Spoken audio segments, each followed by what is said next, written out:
Ciao a tutti ragazzi, e come avrete intuito da questa breve introduzione, oggi volevo parlarvi un po' di blues, insomma. Chiaramente non possiamo riassumere in un solo appuntamento questo mare grande, gigantesco che è il blues, però intanto iniziamo con delle informazioni, delle cose, poi ci aggiusteremo col tempo, magari mi darete un feedback e vedremo un po' che cosa fare insieme, come aggiustare un po' il tiro di questa cosa. Faccio una specie di introduzione, ecco, del blues come linguaggio musicale, ma anche come linguaggio umano. Come avrete capito anche dalla scorsa puntata, l'idea è quella di trovare un proprio linguaggio, una propria pronuncia. Non c'è niente di meglio di linguaggi assolutamente viscerali e potenti come il blues, appunto. Questo perché il blues è un linguaggio che nasce da una grandissima sofferenza storica, che è quella di persone che sono state strappate dalla loro terra, portate in un altro posto e ridotte in schiavitù, usate. Quindi dentro c'è una sofferenza colossale. Da quella sofferenza nasce questo canto, dentro lì c'è la radice di questo bisogno emotivo, questa grande potenza che ha il blues. Ora, chiaramente qualsiasi cosa si dica sul blues è difficile non sbagliare quando si parla di blues. Io cercherò di fare del mio meglio. È un linguaggio umano, non è nemmeno un linguaggio musicale. Il blues ha attraversato tutto il Novecento musicale e ancora oggi influenza tutto. E qualsiasi cosa ci sia da ascoltare ormai è stata in qualche modo toccata dal blues, a parte in rari casi. Negli anni siamo stati abituati a renderlo un linguaggio musicale e a codificarlo in qualche modo.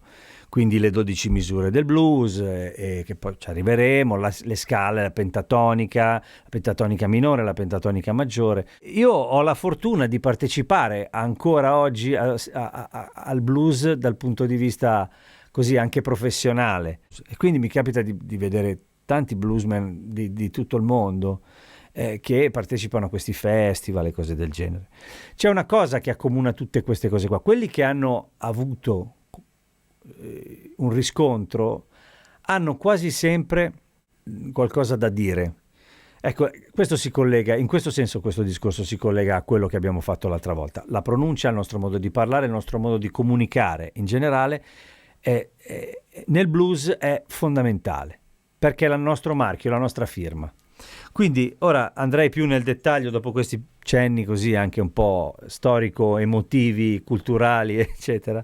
Andrei un po' alla radice, quella musicale, per cui facciamo questi approfondimenti, insomma. L'altro giorno abbiamo visto, stavamo suonando in si bemolle, oggi stiamo suonando in fa. Abbiamo un'alterazione chiave che è il si bemolle. L'altra volta abbiamo visto che quando cerchiamo di cantare, di pronunciare all'interno della scala maggiore, molto spesso le note che ci riescono più semplici sono quelle che compongono la pentatonica, che sono note che sono abbastanza vicine al centro tonale, nel senso che anche le due note che sono al di fuori dell'accordo sono comunque morbide nella loro tensione verso l'accordo. Questo l'abbiamo visto la volta scorsa. Allora, questa pentatonica è la pentatonica maggiore. Come succede per le scale maggiori, abbiamo, chiamiamola così, una relativa minore. Se noi usiamo le stesse alterazioni, in questo caso non ci sono alterazioni perché queste sono le note fa, sol, la, do, re e fa. Quindi primo, secondo, terzo, quinto, sesto e ottava. Se manteniamo le stesse note e suoniamo in re, quindi scendiamo su quella che è la relativa minore, diciamo, abbiamo la pentatonica minore, quindi in re sarà.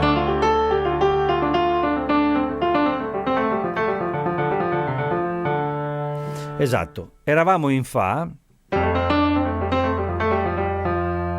Nel blues il minore e il maggiore si sposano, si incontrano in quelle che sono note e colori che provengono chiaramente dalla tradizione del blues. Se andiamo ad analizzare i gradi della scala minore pentatonica, abbiamo primo, terzo minore, quarto, quinto e settimo. Ora, se riportiamo in fa questa situazione, abbiamo prima, terza minore, quarta, quinta, settima e tonica. Mescolando quella maggiore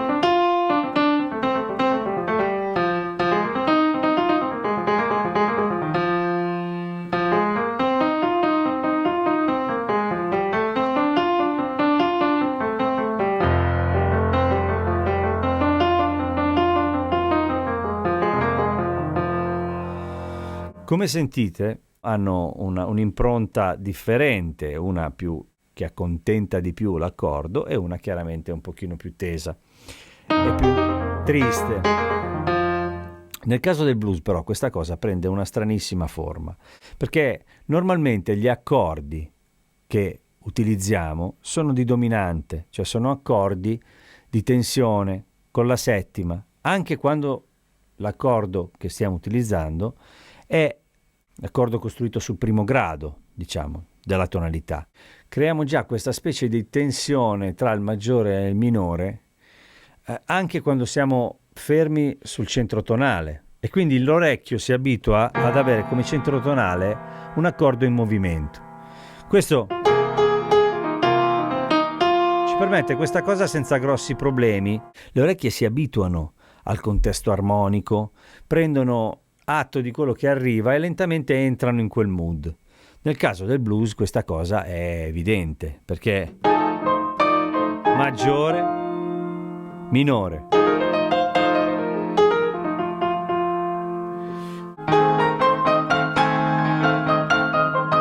minore, maggiore,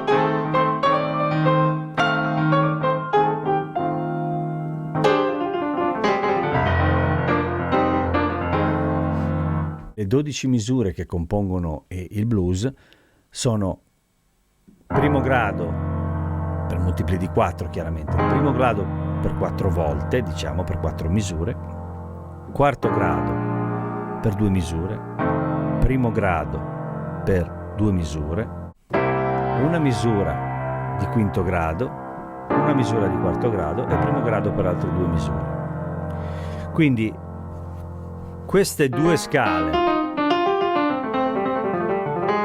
anche mescolate,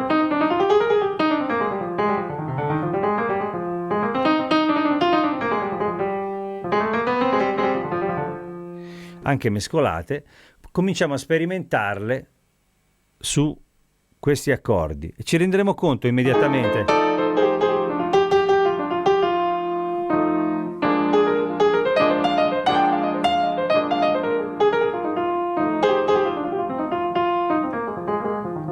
che l'utilizzo anche a orecchio sarà quello o sempre della minore, della pentatonica minore, oppure di quella maggiore solamente nel caso in cui non si sia sul quarto grado, dove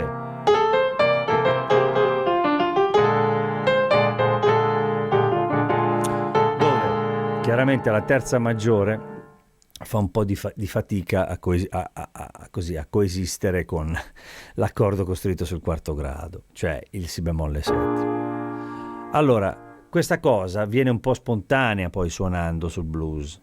Poi lo stile e la pronuncia, quelle sono le cose fondamentali da sviluppare, perché questo materiale che abbiamo a disposizione poi va messo dentro un contesto che rispetti perlomeno quello che c'è dietro il blues come intenzione e come idea musicale, perché nel blues sento sempre qualcosa di profondo e radicale, ecco, mettiamola così. Questo non vuol dire che non si possa fare niente, non si possa mettere il blues in qualcosa di maggiore in modo piacevole e solare. Per carità, i Beatles l'hanno fatto per tutta la loro carriera, ma c'era sempre comunque qualcosa di profondo in quello che ne usciva.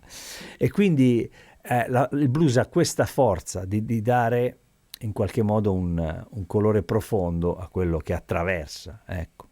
Tornando alla questione del linguaggio, il blues forse è uno dei linguaggi che è stato più codificato di tutti. Ci sono gli stili, ci sono i lick, quelli classici, che c'è gente che suona a mattoni, prende tutte le informazioni prese da tutti i grandi che le hanno sviluppate negli anni, le mette insieme, sono dei mostri, suonano da spavento. Io cerco come al solito, e questo è il viaggio che stiamo cercando di fare assieme, di trovare qualcosa che dia l'opportunità a tutti noi di creare un nostro modo di stare all'interno di queste cose, di questi generi, di queste sonorità. Allora, quello che pensavo di fare è, siccome io sono passato per uno di questi problemi legati ai lick, nel senso che mi sono ritrovato con questo, che è una cosa che ho imparato da ragazzino, perché l'ho imparata così, presa da un libro se non ricordo male, e l'ho portata dappertutto e mi sono ritrovato con questa cosa in sol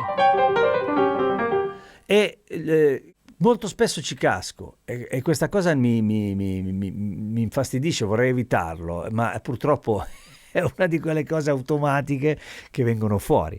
Allora, per cercare intanto, oltre alle cose che tutti noi abbiamo nel bagaglio, possiamo provare a fare degli esercizi per sviluppare un nostro linguaggio, come al solito usando la bocca, cantando quello che stiamo facendo e cercando di inserire all'interno di quello che facciamo noi stessi.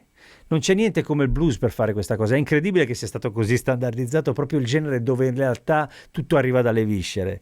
Proviamo a usarle le viscere e lasciamoci andare in quello che è un canto. Non è che bisogna sempre entrare nel mondo assoluto del blues come spiritualità, per carità, però magari se il linguaggio è nostro ed è viscerale e si sente, può arrivare a chi ascolta in modo più profondo e più potente. Tutto qui, era questa l'idea, insomma. Quindi un esercizio che spesso faccio, molto difficile per me, ma poi sicuramente qualcuno di voi lo sa fare benissimo: metto in terzine il metronomo e poi tento di tenere un ostinato con la sinistra.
Ora sto suonando quello che mi viene e ho preso un sacco di rane, ho fatto un sacco di errori, però l'idea è un po' questa qui, quella. Se non è questo l'ostinato ne trovate un altro, potete fare anche semplicemente il basso, semplicemente così, e cercare di cantarvi delle frasi e star dentro a quella cosa lì. Chiaramente sviluppa l'indipendenza, come nell'altro caso, come con l'esercizio che abbiamo fatto l'altra volta, ma nello stesso tempo c'è anche l'opportunità di slegare. Non so perché, ma a me viene spontaneo dover cercare delle cose un po' di più. Il movimento che abbiamo dentro, cercare di metterlo in quello che stiamo facendo. In ogni caso, cercare il più possibile di cantare è una cosa che funziona moltissimo nel blues, che è una caratteristica fondamentale, è la ripetizione dei concetti. Cioè, nel senso, l'esempio classico è appunto...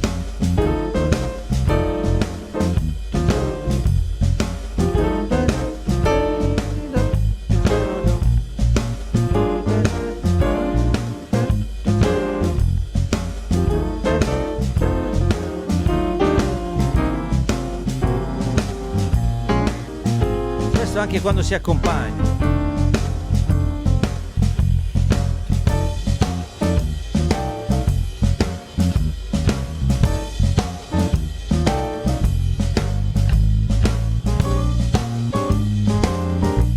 Questo crea una continuità.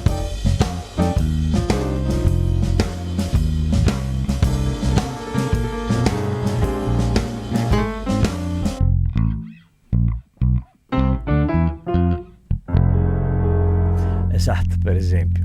Questa cosa funziona molto bene ed è una delle parti fondamentali di quello che è il linguaggio del blues. Cioè, infatti questo nasce dalla radice più potente, che poi è quella di dire una cosa 1000 volte nella sofferenza di quella cosa. Ora, chiaramente io adesso sto affrontando il blues in un modo un po' così tecnico e meccanico. Ecco, per esempio, un esercizio che potete fare è trovare un suono con cui sapete lasciarvi andare, avete l'abitudine di lasciarvi prendere da quel sound e cominciare veramente a lasciarvi andare sul serio, nel senso...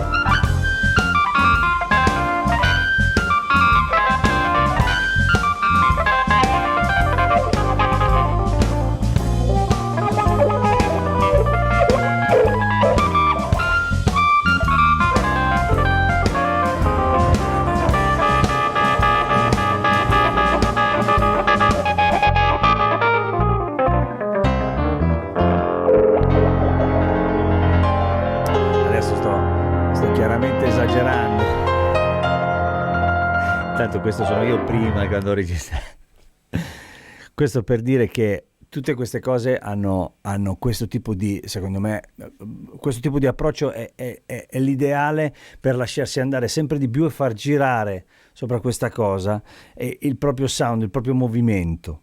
Non abbiate paura di gridare con lo strumento e di trattarlo come se fosse neanche quello che è, ma qualcos'altro. Anzi, io molto spesso mi comporto come se fosse una chitarra, un sassofono, non lo so. Cerco di fare quella cosa, spero che arrivi in qualche modo questo risultato. E come al solito, il nostro emettere con la bocca ci aiuta tantissimo in questo caso, a aiutarci pensando le frasi, magari anche emettendole. Ora, questo era quello che volevo affrontare con voi all'interno del blues, cioè sviluppare come sempre un modo nostro di vivere il blues partendo da informazioni che abbiamo a disposizione, materiale che abbiamo a disposizione, senza andare a prendere i leak. Quelli, ci sono 1000 video su YouTube, andate, ci sono tutti i leak del mondo di tutti i tipi per qualsiasi situazione blues. C'è tutto, trovate tutto ed è una figata, chiaramente, perché poi quando li fai suonano, cioè è normale, voglio dire, sono robe che sono state inventate e suonate da dei mostri. Però insomma, la mia speranza è che possa interessarvi un percorso di questo tipo, personale, di crescita. Vediamo se vi piace. Io vi ringrazio, vi saluto come sempre, spero che questi viaggi insieme, insomma, all'interno della musica possano essere piacevoli per voi. Se vi piace quello che faccio, iscrivetevi al canale, cliccate sulla campanella per avere mie notizie quando ci sono novità e niente, vi ringrazio, grazie a tutti, ciao ciao.